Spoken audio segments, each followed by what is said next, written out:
La société anonyme marocaine de l'industrie du raffinage a annoncé lundi qu'elle procédera à une opération d'augmentation de capital, selon un plan de restructuration financière adopté en étroite collaboration avec l'ensemble des partenaires.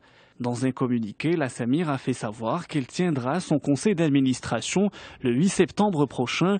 Objectif, convoquer son assemblée générale extraordinaire le 12 octobre 2015 pour concrétiser l'opération d'augmentation de capital.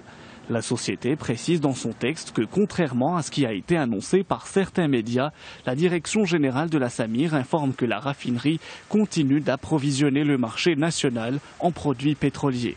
La société, privatisée il y a 20 ans et cotée à la bourse de Casablanca, fait face à une rupture de stock en pétrole brut suite à l'arrêt momentané des unités de production causé par un retard au niveau de l'approvisionnement. Sur les marchés monétaires et obligataires, l'exercice aura été marqué par une décrue des taux. C'est ce qui ressort de l'analyse de Banque El Maghrib consignée dans son rapport sur la stabilité financière. L'exercice a connu un inversement de la tendance baissière observée depuis 2007.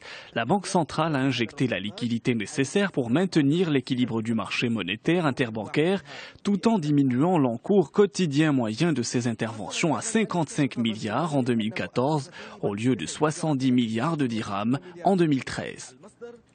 La compagnie nationale Royal Air Maroc reliera à compter du 26 octobre la capitale du royaume à Bruxelles, Madrid, Londres et Marseille. À cet effet, la compagnie y positionnera un deuxième avion de type Boeing 737-800 de 160 passagers pour lancer ses 4 nouvelles dessertes, indique la compagnie dans un communiqué, précisant que chaque liaison sera opérée à raison de 3 fréquences par semaine.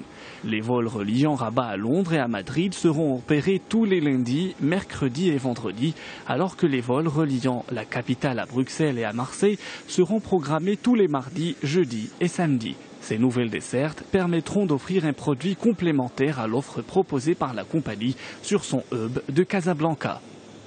La Grèce a conclu mardi un accord avec ses créanciers internationaux sur un nouveau plan d'aide qui permettra à ce pays endetté de rester dans la zone euro et d'éviter une situation de défaut. Cet accord sur le plan de sauvetage, portant sur 86 milliards d'euros, doit être bouclé d'ici le 20 août pour permettre à Athènes de rembourser un prêt de 3 milliards à la Banque centrale européenne.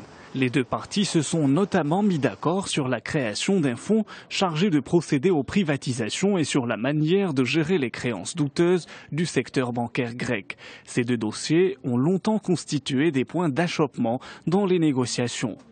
Les désastres d'origine humaine et les catastrophes naturelles ont causé des pertes économiques de 37 milliards de dollars au premier semestre 2015, selon les estimations du géant helvétique de la réassurance Suisse Re. Ce chiffre, qui s'inscrit en baisse de 37% sur un an, a été assumé à hauteur de 45% par les assureurs et réassureurs à travers le monde. À elles seules, les catastrophes naturelles ont occasionné 33 milliards de dollars de dommages à l'économie, soit un niveau bien en deçà des 54 milliards du premier semestre 2014. La moyenne semestrielle des 10 précédentes années s'inscrit à 99 milliards de dollars, rappelle l'étude.